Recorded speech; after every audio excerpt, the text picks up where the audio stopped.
আমাদের দেশের এক শ্রেণীর লোক বলে কি জানেন, যে মুহাম্মদ সাল্লাল্লাহু আলাইহি সাল্লাম এ হলো রক্ত পিপাসু, এ জিহাদ করে, এ জিহাদ করে, এ রক্ত পিপাসু। আরে মুহাম্মদ সাল্লাল্লাহু আলাইহি সাল্লাম যদি রক্ত পিপাসু হতেন তাহলে 4 বার তাকে ফিরিয়ে দিতেন না। আপনি গামেদি মহিলার ব্যাপারে কি করবেন? গামেদি মহিলা মানে আল্লাহ নবী সাল্লাল্লাহু আলাইহি সাল্লামের কাছে আসলেন, আসার পরে বললেন, হে আল্লাহর নবী, বলো আমি জিনা করেছি, আপনি আমাকে পবিত্র করেন। যাও না, আপনি আমাকে পবিত্র করেন, যাও আল্লাহর কাছে মাফ চাও, আল্লাহ তোমাকে মাফ করে দিবেন। তখন ওই গামেদি মহিলা বলছেন, ও মাইজ বিন মালিককে যেভাবে ফিরিয়ে দিয়েছেন আমাকে ওইভাবে ফিরিয়ে দেবেন না? মাইজ বিন মালিককে যেভাবে ফিরিয়ে দিয়েছেন আমাকে ওইভাবে ফিরিয়ে দিবেন না? আচ্ছা বলো তুমি কি হয়েছে? আমি জিনা করে ফেলেছি, আমি এখন গর্ভবতী। আচ্ছা ঠিক আছে, যাও, চলে যাও, তোমার যেদিন সন্তান ভূমিষ্ঠ হবে ওই দিন তুমি আমার কাছে আসিও। তখন ওই মহিলাটা চলে গেল, সন্তান প্রসব হয়ে গেল। এরপরে সন্তানকে কোলে করে মুহাম্মদ সাল্লাল্লাহু আলাইহি সাল্লামের কাছে আসলেন, হে আল্লাহর নবী, জি এই যে দেখেন আমার সন্তান, এই যে দেখেন আপনি আমার সন্তান, আপনি আমাকে পবিত্র করেন। তোমার সন্তান তো দুধ খায়, তাই না? জি। আচ্ছা যাও, 2 বছর তুমি তোমার সন্তানকে দুধ পান করাও, তারপরে তুমি আমার কাছে আসিও। চলে গেল। 2 বছর দুধ পান করানোর পরে মুহাম্মদ সাল্লাল্লাহু আলাইহি সাল্লাম যেন বিশ্বাস করেন, এই জন্য ওই বাচ্চার হাতে একটা রুটি দিয়েছেন। রুটি দিয়ে মুহাম্মদ সাল্লাল্লাহু আলাইহি সাল্লামের কাছে এসে বলতেছেন, এই দেখেন আমার বাচ্চা দুধ খায় না, এখন শক্ত খাবার খেতে পারে, আপনি আমাকে এখন পবিত্র করেন। এরপরে আল্লাহ নবী সাল্লাল্লাহু আলাইহি সাল্লাম সাহাবীদেরকে বললেন, তাকে গাড়ো, এরপরে তাকে পাথর মেরে হত্যা করো। তো একটু রক্ত এসে খালিদ বিন ওয়ালিদ তার মুখে লেগে গেল, এই জন্য তিনি অভিশাপ করলেন। রাসূল সাল্লাল্লাহু আলাইহি সাল্লাম বললেন, শোনো, এই মহিলা যে তওবা করেছে, একটা খেয়ানতকারী যদি এই তওবা করে তাহলে তাকেও মাফ করে দেওয়া হবে। তুমি কি মনে করছো? আরে মুহাম্মদ সাল্লাল্লাহু আলাইহি সাল্লাম যদি রক্ত পিপাসু হতেন তাহলে ওই মহিলাকে ফিরিয়ে দিতেন না, ওই মহিলাকে বারবার ফিরিয়ে দিতেন না। আর মহিলাও আল্লাহকে ভয় করে, ইচ্ছা করলে পালিয়ে যেতে পারত, ইচ্ছা করলে কোনো জায়গায় চলে যেতে পারত। একজন মুহাদ্দিস টিকা লিখতে গিয়ে বলতেছেন যে আল্লাহর নবী তাকে বারবার পাঠিয়ে দিলেন, তার মানে সে যেন দূরে কোথাও চলে যায়। কিন্তু মহিলা তো আল্লাহকে ভয় করে, তার হৃদয়ের ভিতরে আল্লাহর ভয়, তাই তিনি নিজে মৃত্যুবরণ করতে চাচ্ছে, নিজে মরতে চাচ্ছে, কিন্তু তাও তিনি পবিত্র হতে চাচ্ছে। এটার নাম আল্লাহর ভয়। আপনি কি বুঝবেন আল্লাহর ভয় কাকে বলে? সাহাবীদের কাছ থেকে শিখতে হয়, এটা হলো আল্লাহর ভয়। তারা মৃত্যুকে পরোয়া করেনি, কিন্তু তারা পবিত্র হতে চেয়েছেন। এরা হলো সাহাবায়ে কেরাম।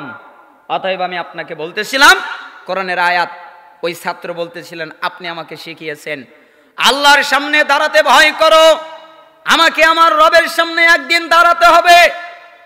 আর নিজের প্রবৃত্তি যা বলে, নিজের মন যা বলে, এটা থেকে বেঁচে থাকো। মন মতো চলো না, প্রবৃত্তির মতো চলো না, এইগুলো থেকে যদি বেঁচে থাকো, ফা ইন্নাল জান্নাতা হিয়াল মাওয়া, তোমার একমাত্র ঠিকানা জান্নাত, জান্নাত ছাড়া কিচ্ছু না। ঠিকানাটার নাম কি? জান্নাত। কয়টা কাজ করলে? 2টা কাজ। 1, আল্লাহর সামনে দাঁড়াতে হবে, এই ভয়। 2, আমার মন যা বলে তা না করা। মন বলে জিনা করবো না, মন বলে সুদ খাবো না, মন বলে ঘুষ খাবো না, মন বলে দুর্নীতিকর করব না, মন বলে অপরাধকর করব না। মন যা বলে তার উল্টাটা করব। কেন? মন মতো চলে যে বিপদে পড়ে সে, মন মতো চলে না যে বিপদে পড়ে না সে। অতএব আপনি আপনার মন মতো চলবেন না, মনের উল্টাটা করবেন, নফসের উল্টাটা করবেন, তাহলে জান্নাত আপনার ঠিকানা। সূরা নাজিয়াত 40-41 নম্বর আয়াত। এইটা আমি আপনার কাছ থেকে শিখেছি। তাই আমি আল্লাহর সামনে দাঁড়াতে ভয় পাই, যে আমাকে আমার রবের সামনে দাঁড়াতে হবে, তাই আমার মন যা বলে আমি তার উল্টা করি। এটা হলো 2 নাম্বার আমি আপনার কাছ থেকে শিখেছি। সম্মানিত শিক্ষক, 3, আমি আপনার কাছ থেকে শিখেছি প্রত্যেকটা মানুষের দামি বস্তু আছে, যেগুলো দামি জায়গায় রাখে। নাই? আপনাদের দামি দামি বস্তু নাই? দামি বস্তু কি? টাকা। দামি বস্তু কি? স্বর্ণ। দামি বস্তু কি? দলিল। আরো কত কিছু দামি বস্তু আছে, প্রত্যেকেরই আছে। আর দামি বস্তু দামি জায়গায় রাখে, তাই না? ব্যাংকে রাখে, আলমারিতে রাখে, বাক্সতে রাখে, তালা মেরে রাখে, দামি জায়গায় যাতে হারিয়ে না যায়। অতএব আপনি আমাকে শিখিয়েছেন, আল্লাহ তাআলা বলেছেন মা ইনদাকুম ইয়ানফাদু ওয়া মা ইনদাল্লাহি বাকিন, তোমাদের কাছে যা আছে তা শেষ হয়ে যাবে, তা নিঃশেষ হয়ে যাবে। আল্লাহর কাছে যা আছে তা ফুরাবে না। আমার কাছে যখন দামি জিনিস আসে তখন আমি আল্লাহর কাছে পাঠিয়ে দেই, কেন? আমি জানি সবচেয়ে দামি জায়গা আল্লাহর কাছে। অতএব আমার মালিকানায় যা আছে আমি ওটা আল্লাহর কাছে দিয়ে দেই। আমার মালিকানায় আসলে আমি ওটা কাকে দিয়ে দেই? আল্লাহকে দিয়ে দেই, আল্লাহর কাছে পাঠিয়ে দেই। তার মানে আমি তা দান করে দেই, আমি তা ব্যয় করে দেই। 4, আপনি আমাকে শিখিয়েছেন, হে সম্মানিত শিক্ষক, আমি সৃষ্টিজীবের প্রতি লক্ষ্য করে দেখলাম এরা নিজেকে আভিজাত্য মনে করে, এরা নিজেকে সম্মানিত মনে করে, এরা নিজেকে প্রশংসনীয় মনে করে, এরা মনে করে আমি নিজেই সম্মানিত, এরা মনে করে আমি নিজেই প্রশংসিত, এরা মনে করে আমি নিজেই আভিজাত্য, এটা তারা মনে করে। আপনি আমাকে শিখিয়েছেন, আল্লাহ তাআলা হুজুরাতে বলেছেন ইন্না আকরামাকুম ইনদাল্লাহি আতকাকুম, নিশ্চয়ই তোমাদের মধ্যে সবচেয়ে বেশি সম্মানিত, সবচেয়ে বেশি আভিজাত্য, সবচেয়ে বেশি মর্যাদাবান ওই ব্যক্তি যেই ব্যক্তি তাকওয়াবান। সবচেয়ে বেশি মর্যাদাবান কে? আমার কথা কি বুঝতে পারতেছেন? আজকে গরম আলোচনা নাই, বুঝবেন। সবচেয়ে বেশি মর্যাদাবান তাকওয়াবান। অতএব আমি তাকওয়া করি, আল্লাহকে ভয় করি। আপনি আমাকে শিখিয়েছেন, এটা আমি আপনার কাছ থেকে শিখেছি। 5, আমি সৃষ্টিজীবীর প্রতি লক্ষ্য করে দেখলাম এরা একজন আরেকজনকে অভিশাপ দেয়, এরা একজন আরেকজনের উপরে দোষারোপ করে, এরা একজন আরেকজনকে নিয়ে হিংসা করে। আপনি বলেছেন, আল্লাহ তাআলা বলেছেন যার যার রিজিক তাকে বন্টন করে দেওয়া হয়েছে। এই জন্য আমি আপনার কাছ থেকে শিখেছি কারো প্রতি অভিশাপ করা যাবে না, কারো প্রতি দোষারোপ করা যাবে না, কারো প্রতি হিংসা রাখা যাবে না। তাই আমি কারো প্রতি অভিশাপ রাখি না, কারো প্রতি হিংসা রাখি না। আমি অভিশাপ থেকে বেঁচে থাকি, আমি দোষারোপ করা থেকে বেঁচে থাকি, আমি মানুষকে হিংসা করা থেকে বেঁচে থাকি। কেন? আমি তো আমাকে নিয়েই ব্যস্ত, আর আমি জানি যে আমারটাও খাবে না, ওরটা আমি খাবো না, আমার রিজিক আমি খাবো, ওর রিজিক ও খাবে, তো আমার হিংসা করে লাভ কি? এইটা আমি আপনার কাছ থেকে শিখেছি। দেখেছেন আদর্শ কি, ছাত্রে কি শিখেছে? 33 বছরের ইলেম মাত্র 8 কথাই দিচ্ছে। আমি আপনাদেরকে নসিহত করে যাচ্ছি, আমাকে আপনাদের প্রত্যেককে আপনারা কখনো কারো মানহানি করবেন না, এটা সালাফদের বৈশিষ্ট্য। আপনারা কখনো কারো বিরুদ্ধে লাগবেন না, এটা সালাফদের বৈশিষ্ট্য নয়। আপনারা কারো বিরুদ্ধে লাগবেন না, কারো মানহানি করবেন না, সালাফদের বৈশিষ্ট্য এটা নয়। কারো মানহানি করা, কারো বিরুদ্ধে লাগা। কেন? আবু দারদা রাদিয়াল্লাহু আনহু বলেন, মিশকাতুল মাসাবিহের 5038 নম্বর হাদিস, আমি কি তোমাদেরকে বলবো না, আলা উখবিরুকুম বিআফদালা মিন দারাজাতিস সিয়ামি ওয়াস সাদাকাতি ওয়াস সালাহ, আমি কি তোমাদের বলবো না সালাতের চাইতে, যাকাতের চাইতে, সিয়ামের চাইতে, সালাতের চাইতে, সিয়ামের চাইতে, সাদাকার চাইতে বেশি নেকি কিসে হবে? আমি কি তোমাদের বলবো? তোমরা সালাত পড়ে যেই নেকি পাবে, তোমরা সাদাকা দিয়ে, যাকাত দিয়ে, সাদাকা দিয়ে যেই নেকি পাবে, তোমরা সিয়াম পালন করে যেই নেকি পাবে, এর চাইতে বেশি নেকি কিসে হবে?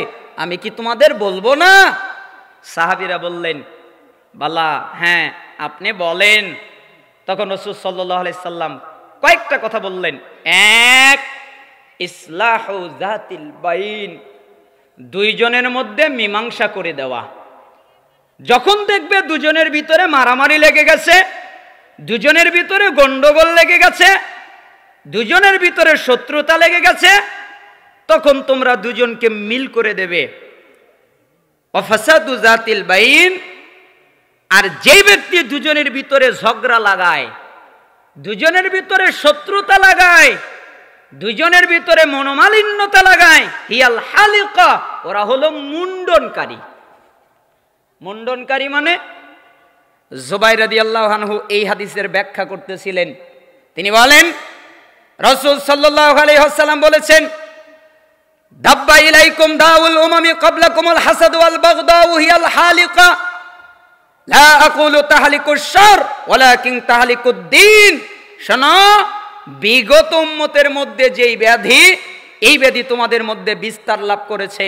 বিগত উম্মতের মধ্যে যেই ব্যাধি, এই ব্যাধি তোমাদের মধ্যে বিস্তার লাভ করেছে। বিগত উম্মতের যেই ব্যাধি, এটা তোমাদের মধ্যে ছড়িয়ে গেছে। বিগত উম্মতের ব্যাধি কি তা কি তোমরা জানো? এটা হলো হিংসা, এটা হলো বিদ্বেষ।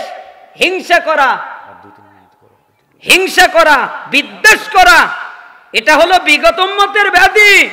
তোমরা এ কাজ করবে না, এটা হলো মুন্ডনকারী। লা আকুলু তাহলিকুশ শার ওয়ালাকিন তাহলিকুদ দ্বীন। আমি এই মুন্ডন দ্বারা দিনের, আমি এই মুন্ডন দ্বারা মাথা মুন্ডন করাকে বুঝাইনি, আমি এই মুন্ডন দ্বারা দিন মুন্ডন করাকে বুঝিয়েছি। অর্থাৎ যারা হিংসা বিদ্বেষ করে, এরা যেন দিন মুন্ডন করে ফেলে। তাহলে হিংসা বিদ্বেষ করা যাবে?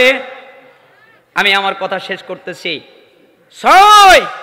আমি সৃষ্টিজীবীর প্রতি লক্ষ্য করে দেখলাম, এরা একজনকে আরেকজনের উপরে বিদ্বেষ করে, একজন আরেকজনকে গাল দেয়, একজন আরেকজনের সাথে শত্রুতা করে। কিন্তু আল্লাহ তাআলা বলেছেন, আপনি আমাকে শিখিয়েছেন, ইন্নাশ শাইতানা লাকুম আদুউন ফাত্তাখিযুহু আদুওয়া। নিশ্চয়ই শয়তান তোমাদের প্রকাশ্য শত্রু। অতএব যদি শত্রু বানাতে হয় তাহলে শয়তানকে শত্রু বানাও। আমরা শয়তানকে শত্রু বানাই। সাত, আমি সৃষ্টিজীবীর প্রতি লক্ষ্য করে দেখলাম, এরা কামাই করে, হালালের তোয়াক্কা করে না, হারামের তোয়াক্কা করে না। অথচ আল্লাহ তাআলা বলেছেন যে রিজিকের প্রত্যেকটা প্রাণীর রিজিকের মালিক আল্লাহ। আল্লাহ সবাইকে রিজিক দেবেন, আর আমিও সেই প্রাণীদের অংশ। অতএব আমার কাজ আল্লাহর ইবাদত করা, আর আল্লাহর কাজ আমাকে রিজিক দেওয়া। আর আমি সৃষ্টিজীবীর প্রতি লক্ষ্য করে দেখলাম যে এরা প্রত্যেকেই একজন আর একজনের উপরে ভরসা করে। কিন্তু আমি আল্লাহকে বলতে শুনেছি, আপনি আমাকে শিখিয়েছেন, ওমাই ইয়াতাওয়াক্কাল আলাল্লাহ ফাহুয়া হাসবুহু। যেই ব্যক্তি আল্লাহর উপরে ভরসা করে, আল্লাহই তার জন্য যথেষ্ট। মনে থাকবেন 8টা কথা, এক বাক্যে বলে আমি নেমে যাচ্ছি। 1, নেক আমলকে বন্ধু বানাবেন। 2, আল্লাহর সামনে দাঁড়াতে ভয় করবেন, প্রবৃত্তির আনুগত্য করবেন না। 3, দামি জিনিস আল্লাহর কাছে দান করবেন, ব্যয় করবেন। 4, আপনি সম্মানিত তখন হবেন যখন তাকওয়াবান হবেন। 5, আপনি কখনো কাউকে অভিশাপ দিবেন না, হিংসা করবেন না। 6, আপনি কারো প্রতি বিদ্বেষ করবেন না, শত্রুতা রাখবেন না, যদি রাখতে হয় শয়তানের সাথে রাখবেন। 7, আপনি কখনো হারাম পথে ইনকাম করবেন না, রিজিকের মালিক আল্লাহ। 8, আপনি কারো উপরে ভরসা করবেন না, একমাত্র ভরসা করবেন আল্লাহর উপরে। এটা একটা মজলিস, আপনারা এখানে বসেছেন, আলোচনা শুনবেন, আপনাদের অনেক নেকি আছে, তাই না? রাসূল সাল্লাল্লাহু আলাইহি সাল্লাম বলেন, মান সালাকা তরিকান ইয়ালতামিসু ফীহি ইলমান সালাকাল্লাহু লাহু বিহি তরিকান মিন তুরুকিল জান্নাহ। মিশকাতে 212 নম্বর হাদিস। যেই ব্যক্তি জ্ঞান অর্জন করার জন্যে, ইলম অর্জন করার জন্যে, বিদ্যা অর্জন করার জন্যে কোন জায়গায় যায়, আল্লাহ তাআলা এর বিনিময়ে, এর মাধ্যমে তার জান্নাতের পথ সোজা করে দেয়। অর্থাৎ কেউ যদি চায় আমার জান্নাতের পথ সোজা হয়ে যাক, তাহলে সে যেন জ্ঞান অর্জন করতে যায়, ইলম অর্জন করতে যায়, বিদ্যা অর্জন করতে যায়, তাহলে আল্লাহ তার জান্নাতের পথ সহজ করে দিবেন। মিশকাতুল মাসাবিহের 220 নম্বর হাদিস। রাসূল সাল্লাল্লাহু আলাইহি ওয়াসাল্লাম বলেন, মান খারাজা ফি তালাবিল ইলম ফাহুয়া ফি সাবিলিল্লাহ হাত্তা ইয়ারজিউ। যে ব্যক্তি জ্ঞান অর্জন করার জন্যে ইলম অর্জন করার জন্যে, বিদ্যা অর্জন করার জন্যে বাড়ি থেকে বের হয়। কেন? আমি জ্ঞান অর্জন করব, আমি ইলম অর্জন করব, আমি বিদ্যা অর্জন করব। তাহলে আল্লাহ তাআলা এর বিনিময়ে যতক্ষণ পর্যন্ত বাড়িতে না যায় ততক্ষণ তার আমলনামায় জিহাদের নেকি হয়। আল্লাহর পথে থাকলে, আল্লাহর পথে যুদ্ধ করলে যেই নেকি হয় আল্লাহ তাআলা ওই নেকি তাকে দান করেন। মুজামুল কাবির একটা নুসখায় 639 নম্বর হাদিস, আরেকটি নুসখায় 641 নম্বর হাদিস, সনদ সহিহ। রাসূল সাল্লাল্লাহু আলাইহি ওয়াসাল্লাম বলেন, কোন ব্যক্তি যদি কোনো জায়গায় যায় যেখানে কোরআন সুন্নাহর আলোচনা করা হয়, ইলমের মজলিসে বসে, এরপরে তারা 3টা কাজ করে। 1 বসে, 2 মনোযোগ দিয়ে আলোচনা শোনে, 3 শেষ পর্যন্ত থাকে। বসে মনোযোগ দেয়, বাদাম খায় না, বুট খায় না, কালাই খায় না, মনোযোগ দিয়ে সে বসে, মনোযোগ দিয়ে আলোচনা শোনে এবং শেষ পর্যন্ত থাকে। আল্লাহ তাআলা বলেন, নবী জি আপনি বলেন, কি বলবো? কদ গফরাল্লাহু লাকুম যুনুবাকুম, আমি তাদের অতীত জীবনের যত পাপ আছে সবগুলো মাফ করে দিয়েছি। অতীত জীবনের কোনো পাপ নেই। আপনি আরো বলেন, কি বলবো? ওয়া বুদ্দিলাত সাইয়্যাতিকুম হাসানাত, আমি তাদের পাপকে, আমি তাদের গুনাহকে, আমি তাদের অপরাধকে নেকিতে পরিবর্তন করে দিয়েছি। পাপ নেকি, ও সারা জীবন যত পাপ করেছে, যত অন্যায় করেছে, এখন যদি কোনো দ্বীনি মজলিসে ইখলাসের সাথে, আন্তরিকতার সাথে ইলম অর্জন করার জন্য বসে, তাহলে পূর্বের যত গুনাহ আছে আমি আল্লাহ মাফ করে দিব এবং তাদের সমস্ত গুনাহকে আমি আল্লাহ নেকি বানিয়ে দিব। এটা আপনি বলেন। তো এই ফজিলত তো আমাদের দরকার, দরকার না? আল্লাহ সুবহানাহু ওয়া তাআলা আপনাদের নেওয়ার তৌফিক দান করুন। সম্মানিত মানুষ যারা আছেন তারা চেয়ারে বসে যাবেন। সবাই আপনারা সম্মানিত। বলছিলাম, আমি আমার খুতবায় একটি আয়াত পাঠ করেছি যেখানে আল্লাহ তাআলা বলেন, ওয়ামা আতাকুমুর রাসূলু ফাখুযুহু, রাসূল তোমাদের যা দেয় তোমরা তা নেও। তার মানে রাসূল যা দেবেন তা নিবে। ওয়ামা নাহাকুম আনহু ফান্তাহু, রাসূল তোমাদেরকে যা থেকে নিষেধ করেন তা থেকে তোমরা বিরত হও। তার মানে আল্লাহ যা দেবেন তা, আল্লাহর নবী যা দেবেন তা নিবে, আল্লাহর নবী যা ত্যাগ করতে বলবেন তা ত্যাগ করবে। ওয়াত্তাকুল্লাহ, এ ব্যাপারে আল্লাহকে ভয় করো। ইন্নাল্লাহা শাদীদুল ইকাব, নিশ্চয়ই আল্লাহ শাস্তি দানে কঠিন, কঠোর। আল্লাহ শুধু দয়া করতে পারেন এমনটা নয়, আল্লাহ দয়া করতে পারেন, আল্লাহ মায়া করতে পারেন, আল্লাহ ক্ষমা করতে পারেন, আল্লাহ মাফ করে দিতে পারেন, তবে আল্লাহ শাস্তিও দিতে পারেন। আল্লাহর শাস্তি অনেক কঠিন, আল্লাহ কঠিন শাস্তিও দিতে পারেন। অতএব আল্লাহর শাস্তিকে ভয় করে আল্লাহর নবী যা বলে তা মানো, আল্লাহর নবী যা ত্যাগ করতে বলে তা ত্যাগ করো। তা আপনারা কি মানবেন? রাজি আছেন সবাই? আমি সহ আমিও মানব, আপনারাও মানবেন। আল্লাহ তাআলা বলেন সূরা আহজাবের 36 নম্বর আয়াত, ওয়ামা কানা লিমুমিনিন ওয়ালা মুমিনাতিন ইযা কাদাল্লাহু ওয়া রাসূলুহু আমরান আইয়াকুনা লাহুমুল খায়রাতু মিন আমরিহিম ওয়া মান ইয়াসিল্লাহু ওয়া রাসূলুহু ফাকাদ দাল্লা দালালাম মুবিনা। আল্লাহ তাআলা বলেন, ঈমানদার পুরুষ, যেই পুরুষ দাবি করে আমি ঈমানদার, ঈমানদার নারী, যেই নারী দাবি করে আমি ঈমানদার, যেই পুরুষ দাবি করে আমি ঈমানদার, যেই নারী দাবি করে আমি ঈমানদার, এদেরকে যখন আল্লাহ কোনো কাজের আদেশ করেন, আল্লাহ কোনো কাজের নিষেধ করেন, এদেরকে যখন আল্লাহ রসুল কোনো কাজের আদেশ করেন, আল্লাহ রসুল কোনো কাজের নিষেধ করেন, তাহলে ওই ক্ষেত্রে এই ইমানদার পুরুষ ইমানদার নারী ভিন্নতা করবে, এই অনুমতি এই অধিকার এদের নাই। মানে আপনার মন মতো চলবেন এই অধিকার নাই। আপনি ইচ্ছা করলে সুদ খেতে পারবেন, এটা পারবেন না। কেন? আপনি ইমানদার। আপনি ইচ্ছা করলে ঘুষ খাবেন, পারবেন না। কেন? আপনি ইমানদার। আপনি ইচ্ছা করলে জিনা করবেন, আপনি পারবেন না। কেন? আপনি ইমানদার। ইমানদার পুরুষ ইমানদার নারী আল্লাহ এবং রসুল যা বলেন তাই পালন করে, অন্যতা করতে পারে না। অন্যতা করার অনুমতি তাদের নাই। ইমানদার দেখবেন, আপনারা তো ইমানদার, তাই না? সন্দেহ আছে? ইমানদার না হলে কি মাহফিলে আসতেন? কথা বলছেন না। আপনারা ইমানদার না? ইমানদার। ইমানদার দেখেই তো কোরআন সুন্নাহর আলোচনা শুনতে এসেছেন। সাহাবীরাও ইমানদার, তাই না? কোনো সন্দেহ নাই। সাহাবীরা কেমন ইমানদার আর কেমন আনুগত্যশীল ছিলেন আপনাকে একটু বোঝাই।